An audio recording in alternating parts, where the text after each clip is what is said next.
अस्सलाम वालेकुम दोस्तों, तुसी वेखदे पे ने हमारा वतन पंजाब टीवी। मैं थोड़ा मेजबान अलीशर। जिमें के डेली निस्बतन दोस्तों वीडियो मिलती आई माशाल्लाह। बाखड़ी मझ दे बड़े कल आईयां ने ते बड़े दोस्तों का हुक्म होया ते लब्भी है बड़ी औखी। जानवर छिड़ जाते ने ते मझ रुकवाइए पूरा जोर दे के। अल्लाह की मेहरबानी नाल मझ च कमी नहीं होनी। ये पहलण मझ है माशाल्लाह, कमाल का तोहफा है दोस्तों नू। हमेशा तू ढूंढ के देना, सफर करना, मेहनत करके दोस्तों नू लेके देना। माशाल्लाह दोस्तों मझ की तसल्ली करनी है पहलण हो के। माशाल्लाह मझ का कद, मझ की सिंगी माशाल्लाह बिल्कुल मकूल मुनासिब, छोटी छोटी मोट ते कट्ठन दे विच ते छोटा जिहा रब ने इनू फुल लाया है। बड़ा खूबसूरत है। अखां कालियां ने, बूथी माशाल्लाह कमाल दी, कन्नां दियां कनूनियां मुड़ी होईयां ने माशाल्लाह।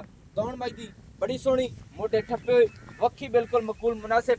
बाकी अल्लाह दे हुक्म दे नाल सारी डिटेल मालिक को दोस्तों नू लैके देंदा रहना इंशाल्लाह। किसी गल दी कमी नहीं होंदी। मझ दी पूछ डोर वर्गी है, डाकां मझ दी चक्की हुई ने ते ये मझ तकरीबन दरिया सतलुज के किनारे ते खड़ी हाजिर टाइम। मझां बाकी दियां छिड़ गई ने माशाल्लाह। आर्डर क्वालिटी मझ नू रब ने बड़ा सोहना लाया है। बड़ा सोहना थण, मुठ मुठ दा खुडा वेखना, इत्थे तसल्ली करनी है। फुट तो भी ज्यादा चौड़ा और मझ दा उछल खुडे ही निकलते हैं सार बिल्कुल बरीक माशाल्लाह। ते मझ टुरदी फिरदी दी तसल्ली कर लेनी है। चरदी पई है कि मझ जेहड़ी छेड़दी होंदी है वो चराई दे इंशाल्लाह। अल्लाह दे हुक्म दे नाल वट कट देंदी है माशाल्लाह। बाकी हुण मालिक को डिटेल लैने की सूरत हाल है इंदा, हर गल पुछांगे। किन्ने दिनां दी सूई हुई माशाल्लाह। अस्सलाम वालेकुम जी। भाईजान की हाल है? अल्लाह का शुक्र, सब खैर खैरियत है? अच्छा जनाब ना पहले नंबर ते दस मझ अपनी कितवा सुबह सूई हुई है? पहला सुबह है पहला माशाल्लाह माशाल्लाह। अच्छा पहले मझ किन्ने दिन हो गए मझ सूई नू? 5 महीने हो गए। अच्छा 5 महीने हो गए। आज दे टाइम मझ अपने को दूध कितना है? अगे तो करते रही 10 किलो। ठीक है ठीक है। एक टाइम चोने पट्ठा बड़ा है कोनी सही है। ते महीना रंदी बाहर है जी जी। 6 किलो एक टाइम का। 6 लीटर हिक्के टाइम ते कीती हुई? हां जी। क्यों वजह की है? पट्ठे न कोन बड़ो थोड़ी अच्छा अच्छा अच्छा पट्ठे हैं कौन सुबह यानी कि चौथ ते माल ना छड़ दे। छाड़ दी। सही हो गया। हाँ जी। तो वंडे शंडे पादा भी कोई? पट्ठे कोनी। हां तो मैं वंडे की दुकान। सही हो गया। अच्छा कपड़ा ये पानी भाई साडा तो छोटा विचे सोन दे माल विचे हुंदा सारे दे बाहर करदा ने तसल्ली नहीं कोई ये नहीं है वो आगा अल्लाह को पता। ये नहीं कि अपन तसल्ली नहीं है माल दे दोवां दे विच ही हुंदी है, छोटा विच ही हुंदा है, रब दी जात नूं पता है। ना होई होवे तो ਤੁਸੀਂ ਅੱਖਾਂ ਨਾਲ ਨਹੀਂ ਵੇਖੀ? नहीं देखी। ਸਹੀ ਹੈ। ਸੋਹਣੀ ਗੱਲ ਹੈ ਦੋਸਤੋ ਕਿ ਅੱਖਾਂ ਨਾਲ ਜਿਹੜਾ ਕੰਮ ਹੋਵੇ ਉਹਦੀ ਤਸੱਲੀ ਗਾਰੰਟੀ ਹੁੰਦੀ ਹੈ। ए भाई तू फोन अगा खुदा ने पता है। मैं वेंदा पे भुक्की भाणी हुए आ जरिए दे तले चुंडी ते अड़ी खड़ी है बाकी दा माल अपना हो गया खला। ਦੋਸਤੋ ਇਹ ਫੋਨ ਤੇ ਮੱਝ ਰੁਕਵਾਈ ਹੋਈ ਸੀ, ਉਸ ਵਜ੍ਹਾ ਤੋਂ ਮੈਂ ਘੰਟਾ ਡੇਢ ਲੇਟ ਪਹੁੰਚਿਆ ਇੱਥੇ। ਮੱਝਾਂ ਬਾਕੀ ਦੀਆਂ ਛਿੜ ਗਈਆਂ ਨੇ। ਅੱਜ ਦੇ ਟਾਈਮ ਇਸ ਮੱਝ ਨੂੰ ਰੋਕ बेटी आई ਅੱਛਾ काफी मार ते एक पे जा एक टाइम। ये नहीं कि ये ਹੁਣ ਤੇਰੇ ਦੇ ਹੱਥ ਤੇ ਪਈ ਹੋ ਸੀ हां जी ਸ਼ੁਰੂ ਤੋਂ ਮਸਾਲੇ ਤੇਰੇ ਕੋਲ ਹੀ ਸੋਈ ਹੈ ਨਾ? आदर को सोई ਮਾਸ਼ਾਅੱਲਾ।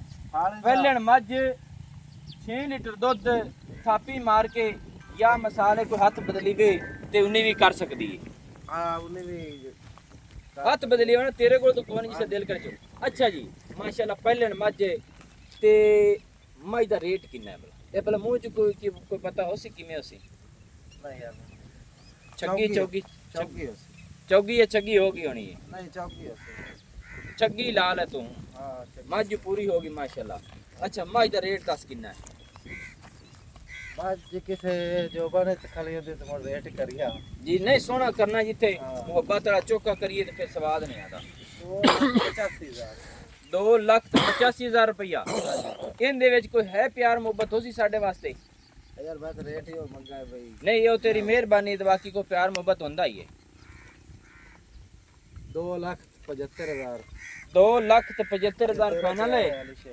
ये फाइनल है हां जी फाइनल दोस्तों। मझ का 2,75,000 फाइनल डिमांड है। पहले ने 5 तो 6 लीटर दुध है मझ को इक्के टाइम मिलती है। बाकी का माल छिड़े हुए है।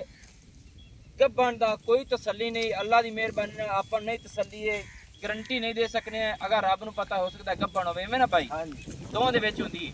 बाकी का माल छिड़े हुए है, लेना देना नसीब तो मुकद्दर दा हुंदा है ते चुआ दे विच कोई सवाद उसी सवाल वादे घाटे ਹਰ ਗੱਲ ਦੀ ਕਲੀਅਰ ਹੈ क्लियर ਮਾਸ਼ਾਅੱਲਾ ਦੋਸਤੋ ਹਰ ਗੱਲ ਦੀ ਮੱਝ ਕਲੀਅਰ ਹੈ ਮੱਝ ਚਰਦੀ ਫਿਰਦੀ ਆਪ ਹੀ ਤੁਸੀਂ ਦੋਸਤੋ ਤਸੱਲੀ ਕਰ ਲਈਏ ਨੰਬਰ ਆਪਣਾ ਹੁੰਦਾ 0301 6529 776 तहसीलो ज़िला अपना पाक पतन शरीफ है डाक करना होता है दोस्तों की खातिर हमेशा तो अच्छी और बेहतरीन वीडियो लेके हाजिर होता रहना मैं तो ये नंबर अपना WhatsApp पर होता है कोशिश भी करने हैं कि स्क्रीन पर भी नंबर चलता होवे ते मैनू होने दी इजाज़त अल्लाह हाफिज पाकिस्तान जिंदाबाद पाक आर्मी जिंदाबाद।